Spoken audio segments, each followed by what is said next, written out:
Shalom. First and foremost, before I get started with my lesson, I want to give all praise, honor, and glory to Yahweh Ba'Hashem, Yahweh Shai Ba'Hashem, Rikak Kwadash.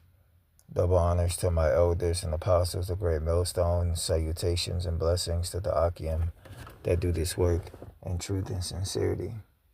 Lord willing, this video will be edifying and to the point. All right, and I'm getting into the topic of the unbelieving. All right, I'm entitled it, I believe, in the midst of an unbelieving generation. All right, and basically, I came across this article where they were speaking about how they found, all right, Noah's Ark in Turkey. All right, and this information has came out before, a long time ago. I remember reading a similar article. It may just be a resurfacing of this article, but just now in this time. But you had a lot of people in the comment sections that were, unbelievers. They don't believe that it's Noah's Ark. It could be anything. Saying that, people still believe in this mythological book, but yet here it is that there's evidence here. It's evidence that this is the ark. All right, because the scriptures even speak about it. Okay, that the scriptures speak about the ark being in that region or area. All right, at that time. All right. So you have the ark, okay, you have the Red Sea with the chariots, okay, of Pharaoh, okay, you have Sodom and Gomorrah, okay, where you can find sulfur, all right, when the Lord rained down, all right, hellfire and brimstone, okay, you have Mount Horez, okay, Horeb, where the Lord had split basically the rock. Okay, you have all of these. Yeah, right. You could say a monument that the Lord has created in the earth. All right, that you can look back on and say, oh, the Lord did that. But yet, even with all this evidence, all right, and this proof, all right, you still have non-believers.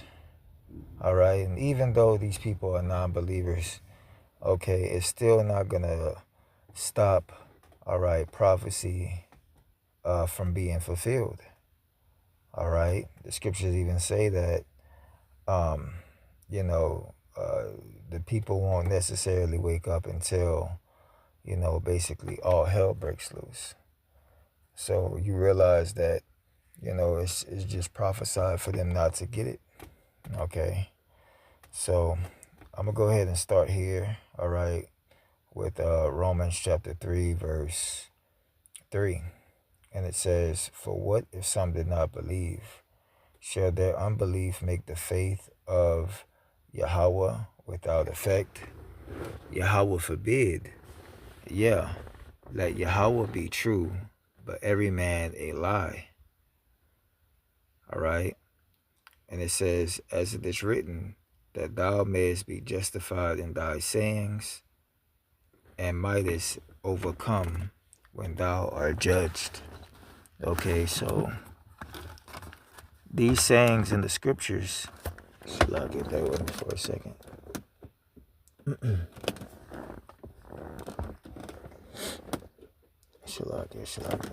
All right, yeah, these sayings in the scriptures, all right, these prophecies that are spoken about in the scriptures, all right, are they're going to come to pass regardless or not if people believe it or not. All right, the scriptures say that the Lord has put his word above his name. All right, and when a man says, I give you my word, all right, it means that he's going to do what he said that he's going to do. Okay, so the Lord's going to make good on his word. He's going to be faithful and true to what he has said. All right. So again, it says, what if some did not believe? Shall their unbelief make the faith of Yahweh without effect? So just because people don't believe, oh well, all right, it doesn't matter. All right, these prophecies are still going to come forth. All right, these signs are still going to happen. Even the signs that we're having in these times pertain to prophecy, okay? The blood moons, the eclipses, all right, the earthquakes in diverse places. You just had a major earthquake out there, I believe, in the Philippines. Okay. What else? The rumors of wars, all right. World War III. Okay.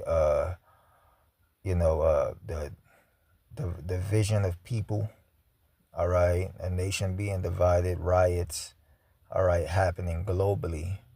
Okay. So these are things that the scriptures speak about, man, that are happening in the earth. All right. And this is the season where these things are happening. All right. The Lord is making good, all right, to his word. Again, like I said. All right. This is Ecclesiastes, all right, chapter 3, verse 1. And it says, to everything there is a season and a time to every purpose under the heaven. A time to be born, a time to die, a time to plant, and a time to pluck up that which is planted. All right, and we're in the time, all right, where the Lord is basically, all right, about to plug up this place.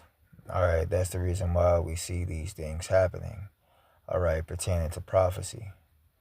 Okay, prophecies is happening throughout the earth to shed this. Like the elder says, man, you miss a day, you miss a lot, because a lot of things are happening and the Lord is moving fast, all right, on those things, moving fast on his word and prophecy.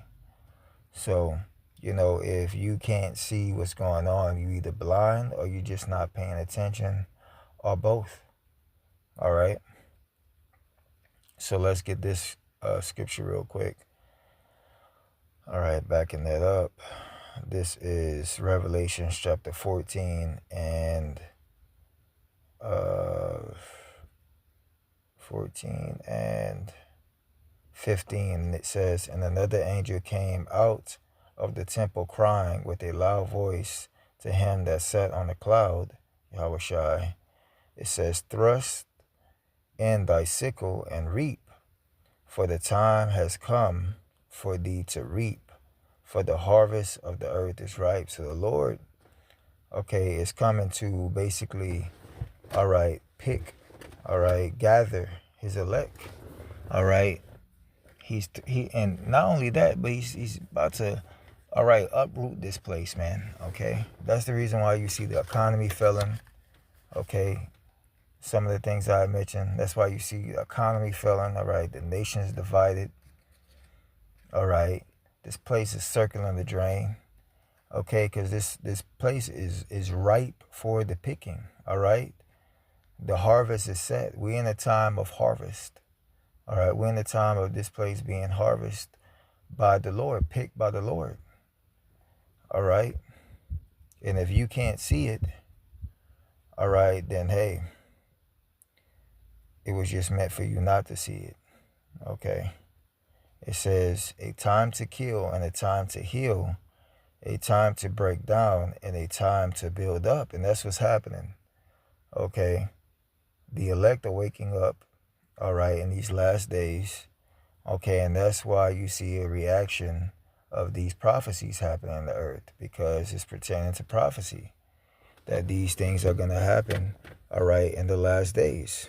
All right, the tearing down of Esau's kingdom is being, all right, manifest in the earth, all right, and the building up of the house of David, of the elect, all right, is starting to begin. All right, the scriptures say that Esau is the end of the world, and Jacob is the beginning of it that followeth. All right, and the end of a kingdom, an end of a rulership, an end of an empire. All right, not an actual end of the world, because the scriptures say that, all right, the world abideth forever. All right. So let's get this precept real quick. All right, this is Amos chapter 9, verse 11. And it says, "In that day will I raise up the tabernacle of David that is fallen, and close up the breaches thereof, and I will rise up his ruins, and I will build it up as in the days of old." And that's what's basically happening. The elect, all right, are being built up, all right, through the Spirit and power, Yahweh Shem Yahweh Shai, through our elders and our apostles, all right. And this is going to be, all right, the kingdom, all right, the men that you see preaching and teaching, all right, showing their bodies as a living sacrifice and being diligent to the word. These are going to be, all right, those pillars, all right, in the kingdom to come. All right, these men are being built up. All right, let's go here real quick. All right, because, all right, 2/3 of our people are just not going to get it. All right, this is John chapter 3, verse 18, and it says, "He that believeth on him is not condemned, but he that believeth not is condemned already, because he have not believed in the name of the only begotten Son of Yahweh." All right, so these people are condemned. All right, they basically receive their consolation, all right, which is this world. Okay, the scriptures speak about that. All right, they have received their benefits. All right, the scriptures speak about benefits that the people have received, and they have basically forgotten and not known the Lord. Okay, this is what that's talking about. All right, they're condemned. All right, they're not gonna believe. All right, so let's go here. All right, this is 2 Ezra chapter 15 and 3. 2 Ezra 15 and 3. It says, "Fear not the imaginations against thee, let not the incredulity of them trouble thee that speak against thee. For all the unfaithful shall die in their unfaithfulness." Okay, so the unfaithful are going to die in their unfaithfulness, all right? And then, you know, the elder brothers in this region just did a lesson on that, okay? Speaking about the, all right, the unbelieving generation, basically. All right, not believing that the Lord is going to come in this time. Well, guess what? All those that don't believe in that, all right, are basically, you know, they don't want to believe because, you know, it's too frightening. All right, they rather believe in the, what is that? The fake steak, all right, like in the Matrix. All right, ignorance is bliss. All right, I'd rather not know, all right, that's going to happen because it's going to destroy or bother my way of living. I'd rather stay ignorant to the fact, all right? Those type of unbelievers and the ones that just flat out don't believe, all right, are going to what? All right, they're going to die. Okay, they're going to die in their unfaithfulness. All right, again, it says, 2 Ezra 15 and 3, and it says, "Fear not the imaginations against thee. Let not the incredulity, non-belief of them trouble thee that speak against thee. For all the unfaithful shall die in their unfaithfulness." Okay, so they're going to die. All right, plain and simple. All right, let me get this one. This is 2 Ezra chapter 9, verse 9. And it says, "Then shall they be in a pitiful case, which have abused my ways, and they have cast them away. Despitefully shall dwell in torment." So everybody who basically, you know, cast away the words of the Lord, disregarded them, all right, many of the prophets that go out there on the highways and the byways or make videos throughout the web, all right, and, you know, they scoff and mock on a comment board, which that has, you know, that has dwindled. But many of them that still scoff, all right, they're going to be in a pitiful case, all right. And it says, despitefully, it says, "They have cast them away, despitefully shall dwell in torments." Those plagues, all right, that the Lord is going to send in modern day Egypt, all right, as he did in ancient Egypt. All right, the famines, all right, the pestilence, the sword, all right, all the things that happened in ancient Egypt is going to happen again. All right, and it says, for such as in their life have received benefits and have not known me.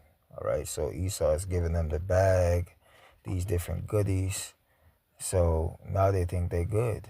All right, they're not worrying about a kingdom to come. All right, they're settled on the leaves of hoping that this place continues. All right, because all right, they're comfortable here. All right. It says, and they that have loathed my law while they yet had liberty, and when as yet place of repentance was unto them, Shalakia, repentance was open unto them, understood not, but despised it. The same must know it after death by pain. All right, so many of our people are going to die. All right, and they will have to know it by death by pain. Okay, they're going to know that in that day of judgment that, all right, they disregarded the Lord, and that's the reason why they're being punished. Okay. Let's see here. Bear with me for 1 second. Let me see. I had one more.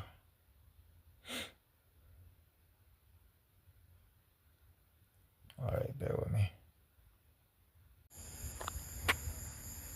Okay, this is Ezekiel 33:1, and it says, again, the word of the Lord came unto me, saying, Son of man, speak to the children of thy people, and say unto them, when I bring the sword upon a land, if the people of the land take a man of their coast, and set him for their watchman, if when he seeth the sword come upon the land, he blow the trumpet and warn the people, it says, then whosoever heareth the sound of the trumpet and taketh not warning, if the sword come and take him away, his blood shall be upon, all right, his own head. All right, so that's what the prophets are doing. All right, they're blowing the trumpet. All right, but a lot of people are disregarding the word. All right, they're not listening to the word. All right, you have even many prophets, or so-called prophets, all right, that are saying that there isn't going to be any Jacob's trouble at one point. Now they're saying there is going to be Jacob's trouble. All right, or saying that there is no RFID chip that you have to worry about. All right, it's not, you can pretty much saying that you can go ahead and take it. All right, blood's going to be upon those people's head. All right, so I'm going to start at verse 3 again. It says, if then he seeth the sword come upon the land, he bloweth the trumpet and warned the people. Then whosoever heareth the sound of the trumpet and taketh not warning, if the sword come and take him away, his blood shall be upon his own head. All right. It says, he heard the sound of the trumpet and took not warning, his blood shall be upon him. But he that taketh warning he that taketh warning shall deliver his soul. All right, so those who listen, all right, pay attention to the signs of the times, all right, they're going to be, all right, delivered. And that's only going to be the elect. It says, but if the watchman seeth the sword come, all right, and blow not the trumpet, and the people be not warned, if the sword come and take any person from among them, he is taken away in his iniquity, but his blood will I require at the watchman's hand. All right, so you got to be on your watch. Okay, when you're on the watchtower, you looking over the scenery. Okay, you looking, all right, with your binoculars or whatever. whatever you may have, all right? You're looking for any any sudden movements in the bushes, or whatever the case may be. You may see the enemy or whatever it is, and you blow that trumpet, all right, and you warn the people, all right? So, and if the people don't listen, all right, then the blood will be upon their own head, all right? But if you don't blow the trumpet at all, guess what? The blood's going to be upon your hand. It's going to be upon your hands and your head, all right? So that's what we're doing. We continue to blow that trumpet, man, all right, in hopes that the blood will not be on our hands, all right? So, we're going to continue to preach whether people, as the scripture say, listen or forbear, all right? Preach to the wind if we have to.